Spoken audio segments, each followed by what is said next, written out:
Hello and welcome to the webinar.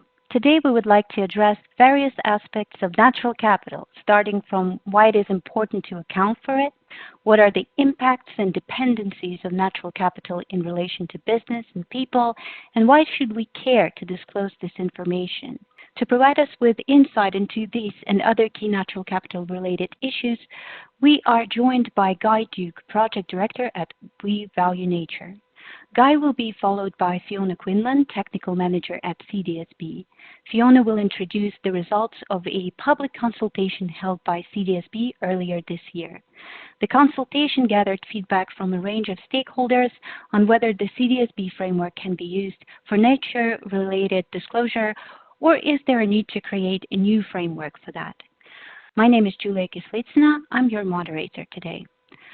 Before we begin, I'd like to briefly provide you with some information about the webinar. This webinar will be recorded. It will be distributed online to all registered users. We're going to have a Q&A session with the speakers at the end of the webinar, but you can submit your questions at any moment during the presentations using the Q&A function. If the Q&A chat is not visible on your screen, please explore the menu option as shown on the image. The Q&A chat should appear once you click on the speech bubble icon. Now, we are also going to run a poll.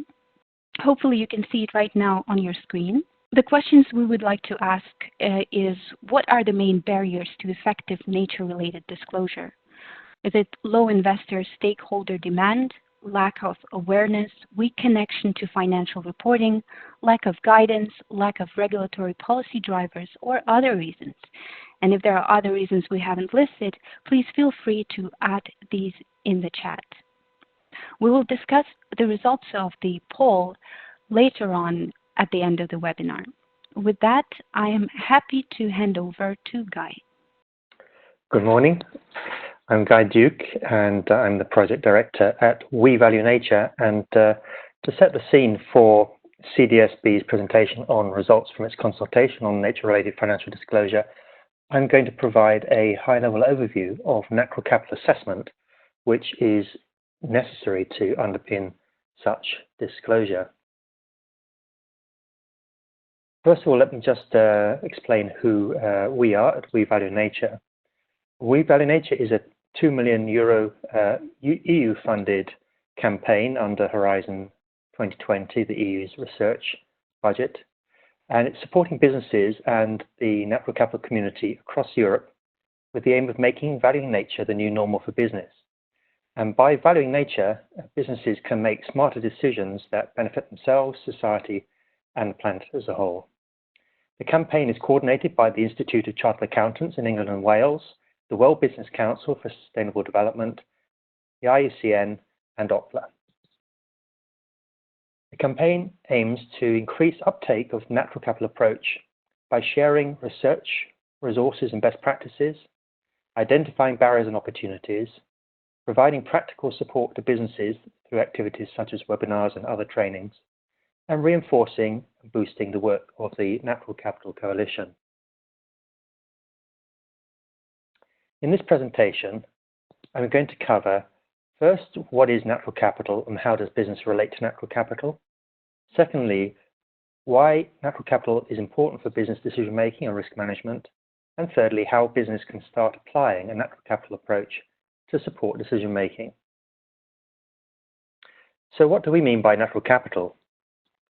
Natural capital refers to the stocks, both biotic and abiotic. And the biotic, of course, is the living part. Abiotic includes things like minerals, geothermal heat, wind and tide energy.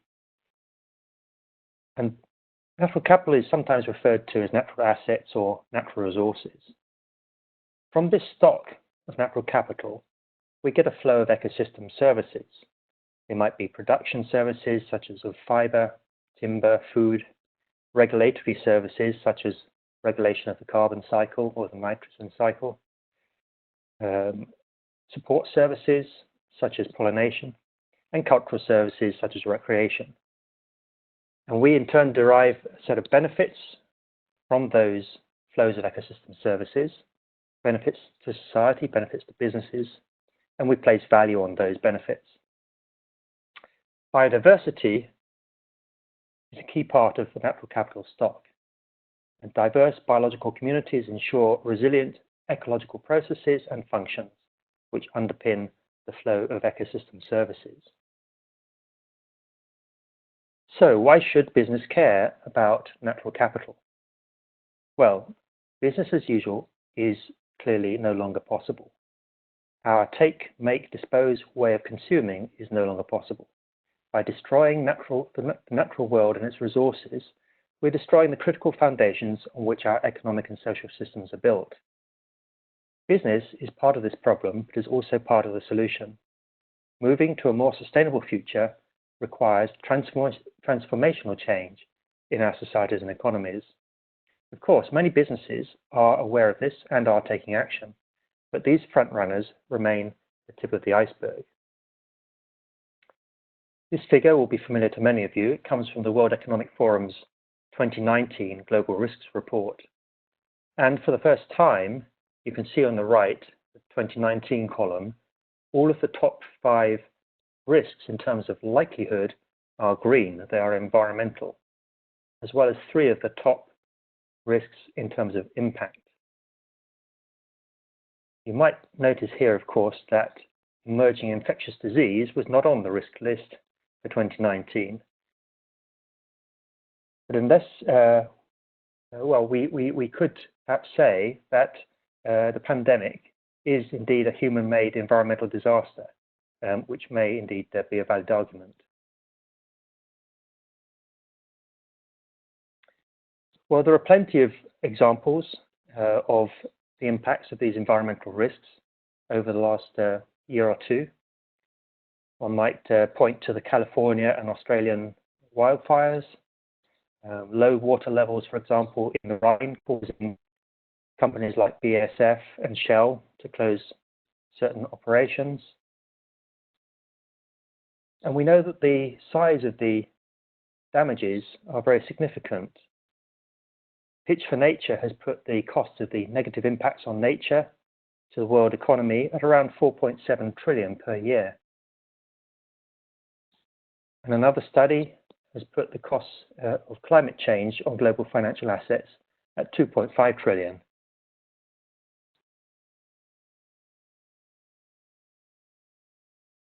Well, various commentators over the last month or two have indeed linked the COVID-19 pandemic to the climate and ecological crises. Indeed, most emerging infectious diseases arise from wildlife and as a result of degradation of habitats. The pandemic response, however, shows us that rapid transformational change is possible. As and when we emerge from a pandemic, we do need to grasp the opportunity to move towards resilient, low-carbon economies and nature-rich societies. For example, through aggressive implementation of the EU Green Deal. Natural capital thinking can help business and finance navigate this transformational change. So what is natural capital thinking? Well, it involves 3 key elements. First, capital thinking takes account of both impacts and dependencies. It highlights our dependency on nature with people, or people, making it critical and therefore embedded in all decisions. Second, capital thinking involves measurement and valuation of these impacts and dependencies so that we understand their relative importance and worth and are forced to transform the way we act. And third, capital thinking involves a systems approach. It exposes the shared risks and opportunities and clearly indicates how everything is connected. This diagram shows how nature, society, and business are fundamentally interconnected. All businesses impact and depend upon nature in some way. Businesses depend on and make use of a range of ecosystem services, and in doing so, have impacts on the natural capital stocks and the ecosystem services flows themselves. These impacts and dependencies translate to costs and benefits, both to business and society. And these costs and benefits, in turn, lead to risks and opportunities to business.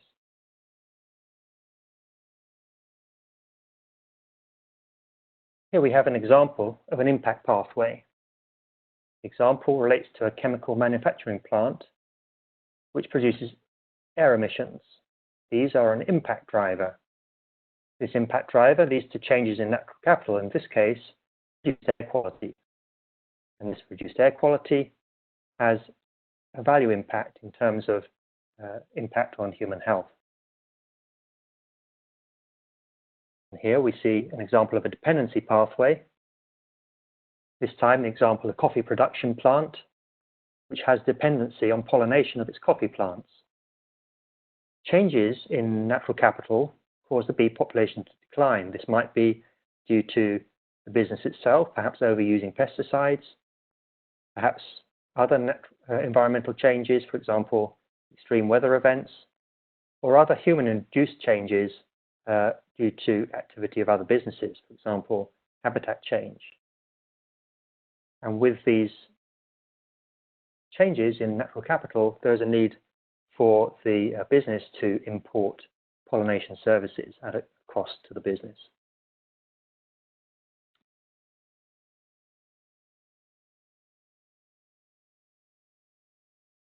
So, arising from these impacts and dependencies, there is a series of risks and opportunities.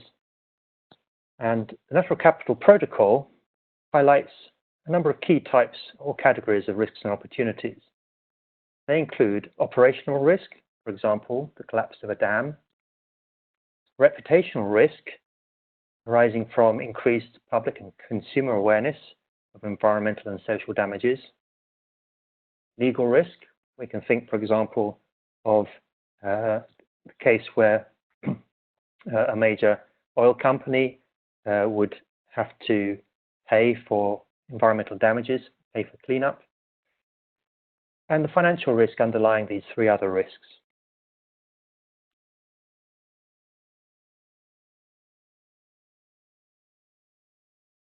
And these risks lead to a whole series of opportunities. For example, you might have an operational opportunity. An example might be EDF using rainwater harvesting, leading to a reduction in water consumption and savings in energy. Reputational opportunity, for example, IKEA using only renewable and recycled materials by 2030. Legal opportunities, for example, using constructed wetlands to meet regulatory requirements for wastewater treatment. Or financial opportunity, for example, concessional loans linked to improved environmental performance. So these studying impacts and dependencies help companies to identify various risks and opportunities. And there are various ways in which businesses can benefit from this. To assess natural capital is to assess your company's impacts and dependencies. Natural capital assessment provides information that will help a company understand its relationship with nature. By focusing on impacts and dependencies, natural capital provides structure to this understanding. Once a company has a better understanding of its relationship with nature, it can use this to challenge its business model, mitigate risks and create opportunities. And natural capital can also be a valuable tool for broadening the conversation to include all parts of the business, including audit and finance. So how does a business apply natural capital thinking? The Natural Capital Protocol, produced by the Natural Capital Coalition, a network of more than 300 organizations across business, research, academia, accountancy, reporting, and many others.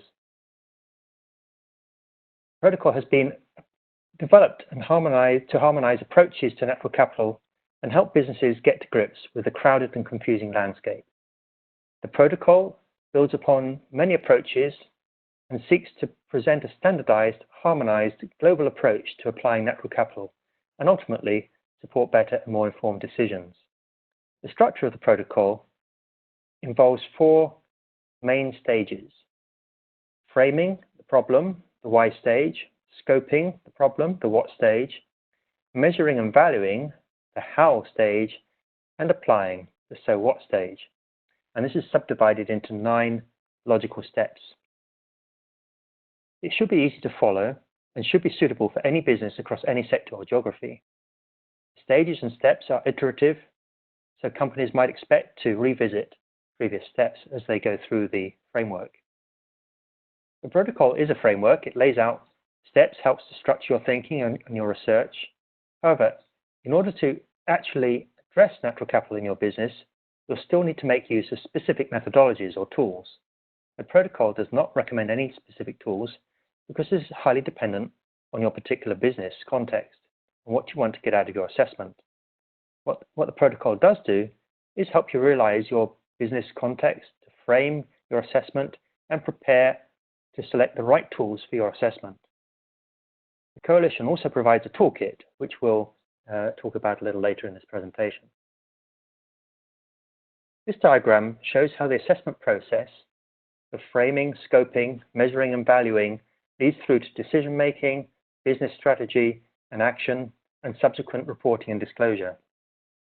So this process of natural capital assessment is fundamental to the ability of a company to make nature-related financial disclosures. Natural capital assessment can have a range of business applications. The protocol focuses on using natural capital for decision-making, but it can also be used for disclosure and communication, or to help formulate strategy. The best way for any one company to use natural capital information will be highly individual to that company. This gives one example. Interholco, IHC, specializes in forest management and wood production and is one of the largest producers of African tropical hardwood. IHC undertook a study comparing the effects on the forest of undertaking sustainable forest management against palm oil production with set aside for pristine areas of conservation. They found that sustainable forest management provided more economic value and comparable natural value to the palm oil plus conservation option. And this is informing their work going forward. Well, as you can see from this slide, there are a wealth of resources and approaches that exist in the field of natural capital. And this certainly highlights the need for standardization and a process into which all of these existing resources can input. As we've seen, the Natural Capital Protocol does not aim to recreate or reinvent any new methodologies. Instead, it leverages what we already have. This also shows that while there are many tools, methods, and resources out there, this can add to the confusion, hence the importance of having good understanding of what it is you're trying to achieve, what kind of information you're trying to collect, or what decision you are trying to inform in order to choose the most appropriate tool and resources. The Coalition has worked with MIT Shift to produce a platform of tools which you can search, and a natural capital toolkit which allows you to identify the most appropriate tool for your purpose. This is just one example of working through the natural capital toolkit. There are no perfect answers. The choice of tool will depend on various factors. What is the objective? What are you trying to achieve? What decision are you trying to inform? What is the scope? Are you looking at product level, portfolio level, corporate level? What perspective are you looking at? From a business perspective, a societal perspective, or both? How much resource do you have available to do the assessment? And how much available data and information do you have?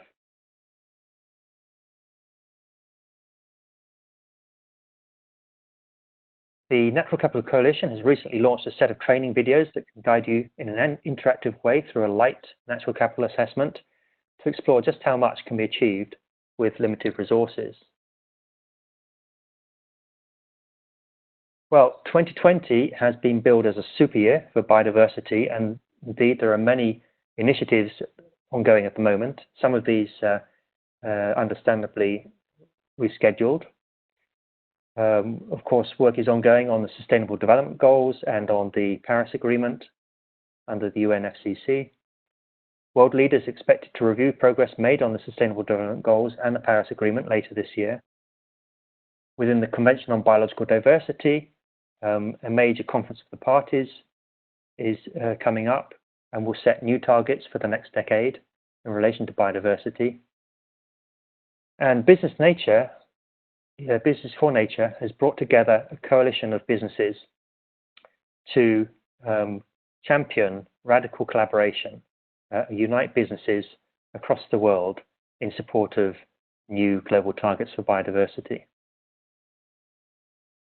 The IUCN Congress, which was scheduled for June and is now pushed back, brings together thousands of decision makers to harness solutions to deal with global environmental challenges. So, to wrap up with some key messages, business has impacts and depends on nature. Protocol, Natural Capital Protocol, provides a framework to identify and assess these impacts and dependencies. By understanding, measuring, and valuing natural capital, businesses can make better decisions. There are many existing tools and resources to measure and value impacts and dependencies, and the ones you choose depend on the information you're aiming to get or the decision you're trying to inform. Companies can start to conduct an assessment themselves by getting the project going, scoping the assessment, and integrating natural capital considerations into their internal processes. And for natural capital to become strategically important, buy-in must extend beyond the sustainability team to other parts of the company. We Value Nature itself has produced some useful training resources, particularly aimed at those at the beginning of the uptake journey for natural capital assessment. We've structured these in a number of modules and produced courses of different lengths, an hour, 2 hours, half day, full day, to suit various needs. You can also engage with We Value Nature through subscribing to our mailing list, register for upcoming events, or search our media library, which provides open access resources. Thank you very much for your attention, and I'll hand back over to Julia and Fiona. Thank you very much, Guy. Just before Fiona continues, I would like to remind you that the Q&A option is located on the right side of your screen. You can input your questions throughout the presentation, and we will address them towards the end during the Q&A session. Back to you, Fiona. Fiona, can you hear us? I can, thanks Julia. Great, thank you very much, and thank you to Guy for that excellent presentation there. I think that really set out for us well the business case for undertaking natural capital assessments and provided an excellent flavour of some of the tools and resources that are available to support businesses in doing so. Now, we wanted to turn the attention for the rest of the webinar to the disclosure aspect of that process, which Guy obviously touched upon within the broader natural capital framework. So really, we wanted to explore in more detail the results of CDSB's consultation in this area. So before we go into some depth on that, I just wanted to start by providing a brief background on CDSB as an organisation and on the CDSB framework. So CDSB is a consortium of environmental and business NGOs. We were set up in 2007 at the World Economic Forum in Davos, and our mission is to provide decision-useful environmental information to markets via the mainstream corporate report. And we achieve this through use of the CDSB framework.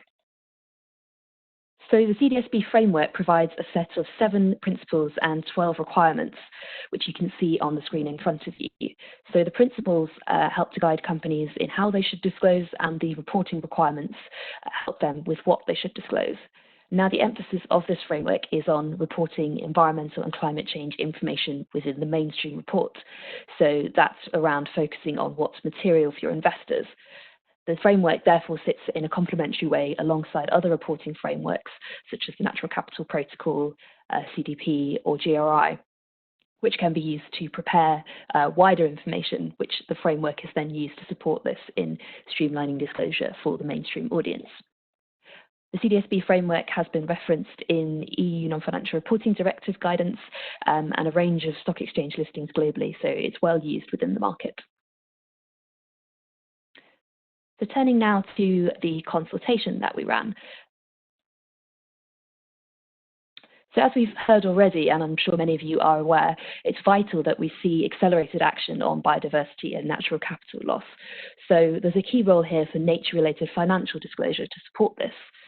So by this, we mean high-quality disclosure that connects financial reporting with natural capital information in order to bring it into the heart of decision-making and ultimately support the reallocation of capital towards businesses which are successfully managing the risks and opportunities related to natural capital.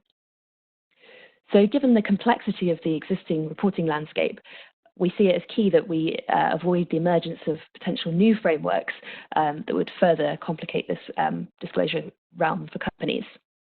And this is where we see the role of the CDSB framework, which already covers climate change and environmental information, and as we said already, is used within the market. So what we wanted to do with our consultation was really to test and gain feedback from stakeholders as to whether the CDSB framework offers an effective tool for nature-related financial disclosure, and to consider, if relevant, whether there are amendments to the framework that are required to better support this. So just as an overview on the process that we've run, so we launched our consultation back in December and the consultation process closed at the end of February. So in today's webinar, we'll provide you with a high-level summary of the findings, but we should say that we will share the recordings of this webinar afterwards, and we'll also be publishing a short written document which summarises the most pertinent points. So it won't necessarily be that we cover the full detail today, but we just wanted to provide a general overview on the most pertinent points. So moving on to the findings themselves. So I think the first thing that we wanted to highlight in summary is that there was a strong consensus among respondents that another reporting framework was not something that companies saw as valuable and was not necessary to drive nature-related disclosure. It was felt that the CDSB framework could play a suitable role in supporting nature-related financial disclosure, alongside the various other standards and frameworks that can be used alongside it. And that in fact that there were plenty of examples of organisations who were already managing to use these tools successfully to do more disclosure in this space. However, some respondents did provide us with suggested amendments to the principles and requirements in the framework to better support this agenda, which we'll go through in a little bit more detail. Another aspect that was strongly put forward in the consultation was the agreement on the need to take a unified global approach to disclosure. So the aim here should be for an outcome that drives a more holistic, consistent and comparable reporting framework. And that ultimately, this is about ensuring that information that supports long-term value creation and joined-up thinking on both sustainability and finance is available to all stakeholders. In terms of the specific natural capital topics, we received some very helpful feedback regarding some elements in particular that we could bring a greater emphasis on in the framework, including impacts and dependencies, scenario analysis and planetary boundaries, which we'll cover in a little bit more detail. And finally, another key takeaway from stakeholders was strong feedback that a key strength of the CDSB framework currently is its reinforcing role that it plays in linking financial reporting with nature-related disclosure. So continuing to reinforce and strengthen that linkage to accounting standards to drive that integration was a key element that we should focus on. So turning now to some of the areas where stakeholders felt that there were opportunities to improve the framework to better support this agenda. Some of the key points that we received, as mentioned, were around the linkages to financial reporting. They were around the role of natural capital dependencies, and they were around ensuring that the framework is linked to and builds upon the existing developments in the natural capital accounting space. So really building upon the natural capital protocol and other frameworks that Guy already talked us through earlier, and ensuring there's good alignment between those concepts. It was also felt that it would be helpful to clarify the scope of specifically nature-related financial disclosures and how that was defined within the broader natural capital agenda. Additionally, the CDSB framework itself is currently principles-based and so is not overly prescriptive. Therefore, it was felt that there needed to be consideration of the balance between incorporating more requirements into the framework itself and perhaps what might sit better in supplementary guidance, or which could be signposted to in other existing guidance perhaps. And then finally, a key overarching point that stakeholders said back to us that it was important that the framework and any changes made to it to support nature-related financial disclosure.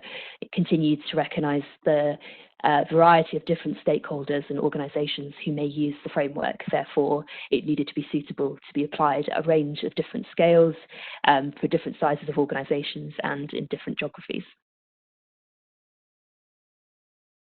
So we'll now go through at a high level some of the key areas where the principles and requirements within the framework, it was suggested that there could be opportunities to tweak these. So I should say, firstly, that on the guiding principles, there were some stakeholders who felt that actually these 7 principles were sufficiently broad and applicable that they could be applied in their current form to nature-related disclosure.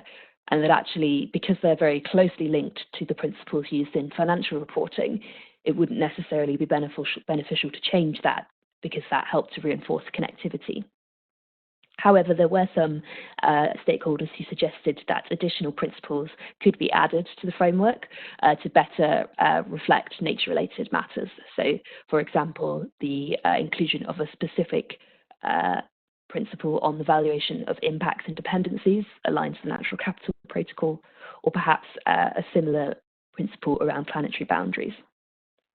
Additionally, there were some stakeholders who suggested ways in which the existing principles might be better adapted with further guidance to ensure that these matters are reflected. So, for example, on the first principle regarding materiality, at present this is focused on the definition used in the TCFD, which considers specifically the impacts of environmental matters on a business. And some felt that actually broadening this definition for materiality to consider the business's impact on the environment more clearly also was important. Additionally, on the principle regarding consistency, there was some feedback that because actually changes in assumptions may be needed by businesses to improve their reporting over time and better integrate natural capital, it was important that there was a stronger emphasis on showing how those assumptions might change over time, which needs to be balanced against consistency to help support improved disclosure. And then finally, on principles 1, 3, and 7, it was felt that all of these principles could be considered better in the context of a forward-looking work and scenario analysis to consider how they better support that type of disclosure, which, as we've heard, is quite pertinent to be forward-looking. Then moving on to the reporting requirements aspect of the framework. So again, there were a variety of views among stakeholders, with some feeling that the existing reporting requirements were sufficient. However, again, a variety of suggestions for how these could be tweaked or adapted. So on the second requirement, which relates to environmental policy strategies and targets, some suggestions included adding the dependency pathway approach from the Natural Capital Protocol, which Guy talked us through earlier, also clarifying that terms such as environmental processes that are used within the framework also refer to ecosystem services, so just clarifying some of the terminology in that regard to better support that coherence. Additionally, on risks and opportunities, this was another area where the specific risks relating to nature, so regarding exceedance of planetary boundaries or specifically relating to dependencies on biodiversity, for example, should be more specifically called out within the requirements. Then on the fourth requirement regarding sources of environmental impact, there were some suggestions here for how this list could be expanded to make sure that it reflects a holistic set of habitats and ecosystems that companies may wish to report upon. And then finally, turning to outlooks, this was another area where, again, it was recognised and recommended that impacts and dependencies, thinking from the Natural Capital Protocol, could be more clearly brought in. So turning now to some more general questions that were asked within the framework about the overall disclosure landscape and the role that different frameworks can provide in supporting nature-related disclosure. So we asked respondents to identify which frameworks they felt should be considered and drawn from to support nature-related financial disclosure, and we received a range of very helpful responses here, with some of the organisations suggested shown on the screen here. It's worth noting that many of these organisations already work very closely with CDSB and are organisations we engage with on a regular basis. However, it was useful to understand from the stakeholders which ones they saw as most important and which ones they would particularly emphasise. With a particular interesting feedback emphasis here around the importance of CDSB working alongside financially reporting focused organisations such as IFRS, because that's a clear way that we can ensure that greater connectivity between financial reporting and non-financial reporting. However, nonetheless, it showed the general need to ensure strong collaboration and coherence across these different organisations. Now turning to the role specifically of accounting standards, we asked respondents for their views on whether accounting standards themselves could be used in their current form to support nature-related disclosure, or indeed whether there were changes that were required in this regard to support this better. So the feedback that we received broadly said that although there were some ways in which existing standards could be used, particularly from a climate change point of view, to disclose material financial impacts, there was a need for standards to be better adapted to support nature-related financial disclosure. So various standards were suggested here, including those from IFRS and IAS, and specific standards recommended that could be considered in further detail to support that role in really ensuring that financial statements included within a mainstream report are reflecting what's being provided in the narrative from a company on natural capital. So another area that we asked about was that within the CDSB framework currently, Scope 1 and 2 greenhouse gas emissions are treated as material for all companies, and therefore it's suggested that all companies disclose these metrics within their mainstream report. And respondents were asked whether they considered there to be any natural capital issues which should be treated in the same way. This was an area where, again, we saw a mixture of responses. So a particular area that was highlighted by several respondents was biodiversity, and that actually biodiversity was something that all companies did depend on and therefore should be treated in a similar way and considered to be universally material. However, with an emphasis on ensuring that it's priority aspects of biodiversity and ecosystem services that are recommended for disclosure. It was also suggested that CDSB should look to the broader global policy agenda in this regard. So as we've heard from Guy, various initiatives such as the work of the CBD are currently in the process of looking to set targets in this space. So that could be a good initiative, obviously, to dovetail from in terms of what the focus was here. There were some specific metrics put forward as well relating to specific issues such as water and land use. However, it's important to note that some stakeholders perhaps disagreed with the concept of kind of setting default materiality for issues and did feel that ultimately materiality must be drawn from the company's own circumstances and its own decision-making processes. So it wouldn't necessarily be favourable to kind of prescribe materiality per se. Turning now to the kind of resilience disclosure aspects of reporting. So within the CDSB framework currently, there is alignment with the TCFD requirement relating to disclosing the resilience of a company's business model to different climate scenarios using kind of quantitative scenario analysis tools. So the question asked here was whether or not natural capital matters were adequately being considered under scenario analysis, and indeed whether it was useful to bring scenario analysis thinking towards natural capital issues more clearly. So again, stakeholders here were supportive indeed of bringing a greater emphasis on this. It was felt that clearly changing climate will have a direct impact on the availability and quality of natural capital stocks. Therefore, of course, it was important that this was considered in scenario analysis.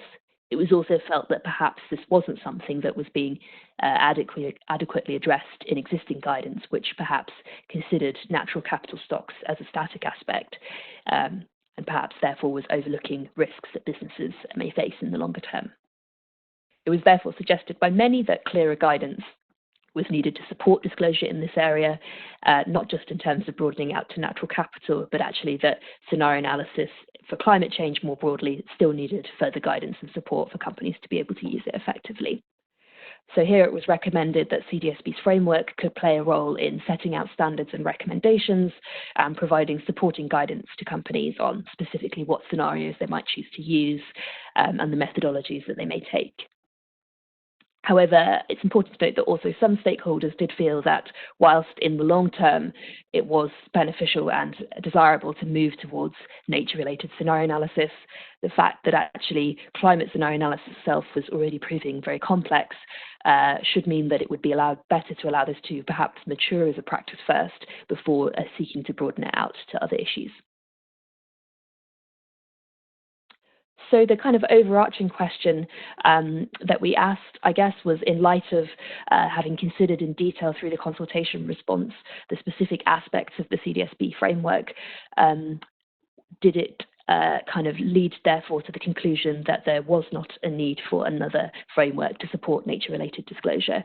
And here the overwhelming answer received was no, that really the tools between CDSB framework and the other standards and frameworks referenced by respondents were already sufficient and adequate to work on disclosure in this space, and that really alignment and consolidation between those organisations was needed rather than more proliferation. So a couple of key quotes to pull from here in the respondents was that to encourage adoption and improvement in mainstream recognition, it's important that we keep things as simple as possible. So this would include integrating into existing reporting frameworks where possible, and that the plethora of initiatives is actually now standing in the way of progress. Another respondent also highlighted that CDSB could play an important role in building upon and adapting its framework to be inclusive of nature-related disclosure, treating climate and nature together. So I think that supported, I guess, the hypothesis that we had put forward in our consultation, in that stakeholders were very much agreed that the existing tools should be used. So turning on now to how do we use those tools and how do we really advance this agenda from those existing tools that we have. We asked our respondents to tell us which mechanisms they felt were most important for driving nature-related disclosure and broadening out to financial information. So you'll see there a range of different options were put forward by stakeholders. Obviously everything from the more voluntary activities such as sharing good practices and providing training and awareness to the areas progressing towards standardization and mandatory disclosure. So I think it's probably an important takeaway here, unsurprisingly, that there is no single route to success here, and that actually by working together and collaborating across all of these agendas is important to ensure that we're achieving the goals that we all want to work towards. And related to this, obviously it's important that any initiatives in this regard have a global emphasis and that they join up across international bodies to ensure that we're taking a consistent approach. So here we asked respondents for their views on some of the key ways that this could be achieved. So I think really this speaks to quite similar points, but again emphasises that really important role that we see in communicating and collaborating across different organisations and indeed between both corporate and policy and regulatory initiatives to ensure that there is a joined up global approach. But I think this was a strong emphasis in a lot of respondents' feedback that this coherence and unification across organisations and geographies was key really to ensuring that we achieve the ultimate aim of integrating natural capital into financial reporting. So to provide a brief overview, now that we've kind of touched on what those findings were that we received, of what we'll be doing next at CDSB in this regard. So firstly, the feedback that we received through this consultation process, I'd just like to thank all stakeholders who took the time to share this with us, and indeed yourselves for joining us today to hear this feedback. This has been hugely beneficial for us. Our next step will be to share this feedback with our technical working group, which they've received in writing, but which we'll be sharing with them in more detail at our next working group meeting. We'll then need to consider with our technical working group, which is an external body of experts drawn from academia, NGOs, businesses, etc., to consider any potential changes that may be needed to our framework in light of the feedback we received. So we'll be communicating more on this in due course once we've agreed those next steps and actions with the working group. Now, just to mention as well some of the existing work that we continue to do in the interim, CDSB is currently in coming towards the end of its first year of a 4-year programme, kindly supported by the EU LIFE programme, which is already focused on bringing natural capital information into financial decision making. So there's various ways in which we're achieving this, including direct engagement and capacity building support with companies and other stakeholders, including delivering e-learning modules and workshops. We're also developing supplementary application guidance to our framework, which covers topics specifically such as climate change, water, and forest and land use to support the application of the framework more specifically to these matters.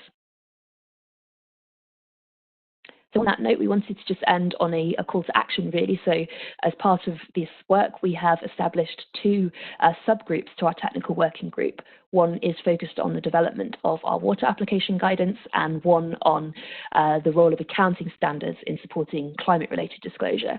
So we would really encourage you to get in touch with us if you have an interest in participating in those working groups.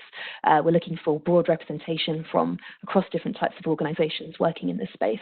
I think a really key message for us from this consultation is that no single organisation can do this alone, and that it's really through working together and collaborating that we're ultimately going to be able to bring natural capital information into the heart of financial decision making. So thank you for your time to listen to the findings, and I'll hand back over to Julia to take you through the rest of the webinar. Thank you. Thank you very much to Guy and Fiona for fantastic presentations. Just before we go forward to the Q&A, let us see the results of the poll that we ran earlier. Hopefully our attendees are able to see the results right now on their screens, but if not, most people cited weak connection to financial reporting and lack of regulatory policy drivers as the main reasons, the main barriers to effective nature-related disclosures. Others also cited lack of awareness, low investor stakeholder demand, and lack of guidance. Interestingly, we had some people who stated other reasons and actually specified that they meant the so-called reporting fatigue, with many other reporting requirements being requesting. Our attendee also added that it would be good to find alignment with other reporting frameworks. This actually leads us nicely into the Q&A, because there was a similar question addressed to both of our speakers. If Fiona and Guy, you could have a look at the Q&A chat box. If you see it, you will see that some questions are already assigned there, but I'm still going to read through them. So I guess the first question to both of you is regarding the reporting fatigue. There seems to be too many standards to follow. And I know that both of you, we have heard that both of you addressed this issue and cited the need to align and harmonize. Would you like to share your views on that? Fiona, perhaps you first. Sure, yes. No, absolutely. I think I hope it's clear from the presentation that we're fully agreed that the world does not need any more reporting frameworks. So I think that's really the starting premise that we came at this matter from, is that although no single tool may be perfect, this is really about working with what we've got already that's in the market and that companies understand to help advance this agenda. So I think, we see it as perhaps not desirable to wait for another task force or framework to be developed, which I think from our own experiences in developing the CDSB framework is, a very lengthy process, but actually can we work with and use these tools in collaboration to achieve that? And I hope we've evidenced here, and from Guy's presentation as well, how there's already strong alignment between these different frameworks and how they can be used collaboratively. But I think what the feedback from this consultation will really support us to do at CDSB is to make that link even more strongly, and certainly with the sub-working groups that we're setting up as well, we hope to be able to achieve that in greater depth so we can continue to support that consolidation and coherence within the market. Great, Guy. Would you like to add anything to that? Not a lot, but I guess just the point that if you bring climate-related financial reporting and nature-related financial reporting together, you're covering a wide scope of the things you might want to see in financial reporting, and better to do that than to have a lot of single issue reporting going on. I think trying to get to a point where you've got standards that are covering the full range of the environmental issues you need covered is a useful move. Great, thank you. There is a question regarding We Value Nature campaign, which is focused on EU, as far as our attendee understands. But has there been any thought of expanding to other geographies, or are there similar groups that exist in other geographies? Yes, it's correct perception. We are focused on the EU, though we are open to good ideas globally, and we're open to the use of our resources globally. But we are time bound, and we are focused on that geography. As I said, I think during the presentation, we support the work of the Natural Capital Coalition and the Capitalist Coalition more broadly, and our project legacy will be taken up by the Capitalist Coalition and by the other partners working on We Value Nature, including World Business Council and IUCN, for broader application in other geographies. But we're also looking to encourage the European Union's Future Horizon Europe Research and Innovation Programme to put further resource into this kind of activity designed to accelerate uptake of natural capital thinking by business, because we, with what we've got at the moment, a fairly small and time-bound activity, there's a limit to what we can do, and there's obviously a lot more to be done. Thank you. There are several questions regarding TCFD, CDSB, and SASB. Specifically, has any hierarchy been defined related to the joint application of CDSB framework, TCFD recommendations, and SASB? How should companies combine them? And how does, more generally, CDSB and SASB collaborate? Would you mind answering this question, Fiona? Sure, absolutely. So certainly, yeah, we work very closely with SASB and indeed with the TCFD in this regard. So I guess in terms of our overall working relationships, we collaborate on a regular basis, and we aim to seek alignment in our work programs as far as we're able to. So I guess specifically some of the resources that may be able to help in this regard is our joint implementation guide on the TCFD that we published with SASB last year, called the TCFD Implementation Guide. So I'd encourage you to look for that resource on our website, which really talks through how both the SASB standards and the CDSB framework can be used in combination to address the TCFD recommendations. So hopefully that would answer just that question.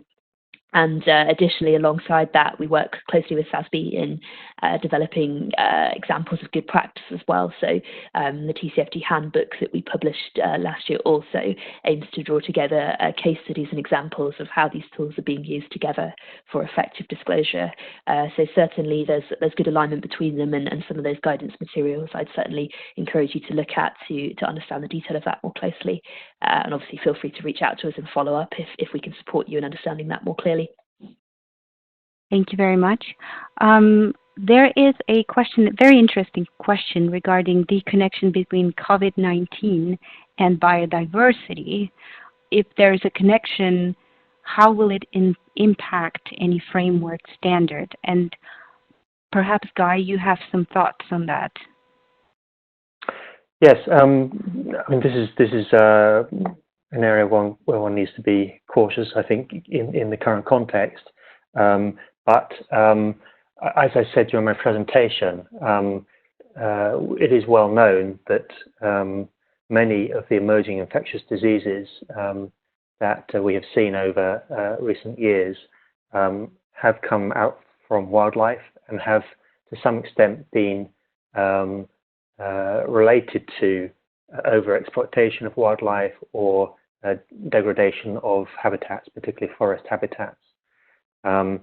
So I think there's an undoubted connection. Whether there is a specific connection in the case of COVID-19 or not is yet to be is yet to be fully proven. But I think the general principle that we need to take greater care of how we relate to nature to reduce risks of emerging infectious diseases is one we need to accept and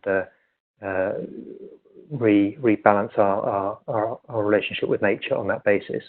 On the reporting side and how it relates to reporting and disclosure, I think perhaps I'll leave that to Fiona. If you would like to add anything to that, although I understand how this could be too early to speak about it. Sure. No, I think what Guy said there covers it very well, really, around that role of nature and understanding that for businesses. I think, as you say, from a disclosure perspective, this is very much evolving as present. So I think we may have to watch the space a little bit as to how this evolves. But clearly, it may lead to some perhaps slowdowns or setbacks in some regards. So I think the encouraging signs, though, are that we've seen obviously from the European Union, who are currently reviewing the non-financial reporting directive, consider how it can better address these issues. We've seen a kind of a continued commitment to advancing that agenda with urgency and priority, and similar sorts of messages coming out elsewhere. So obviously it's a very real and current global challenge that we're all up against, but it's encouraging to see that there is that emphasis on continuing to support this agenda in the interim and not letting the urgency of these issues be forgotten either. Thank you very much. On that note, I am aware of how little time we have left, so I'm afraid that's all the time we have for the questions right now. But if we haven't addressed some of your questions, or you may come up with more questions later on, please do not hesitate to reach out to us via email, info@cdsb.net. If it's a question to Guy Duke, I will be happy to forward that to him. If it's a question to Fiona, naturally, I will also forward it to Fiona. We would like to hear from you and talk to you and collaborate with you. On that note, I would also like to invite you to several events by CDSB coming up this May. The first one is on May 13th, the data and structure, the building blocks for successful TCFD disclosure, may be very helpful for those who are starting with TCFD. As I read, some are in the chat. This will be a presentation of a much anticipated guidance on using the CDP data and the CDSB framework for effective TCFD disclosure. And on May 19th, CDSB presents its latest report analyzing climate and environmental disclosure practices by largest companies in Europe. It's called Driving Reliable Environmental and Climate Disclosure to Deliver on the Ambitions of the European Green Deal. The registrations are open. You can register on our website, cdsb.net. Thank you once again to our speakers. Thank you for everyone who has attended this webinar today, and special thanks to the EU Live program that made this webinar possible. Stay safe. Hope to see you soon. And once again, thank you. Goodbye.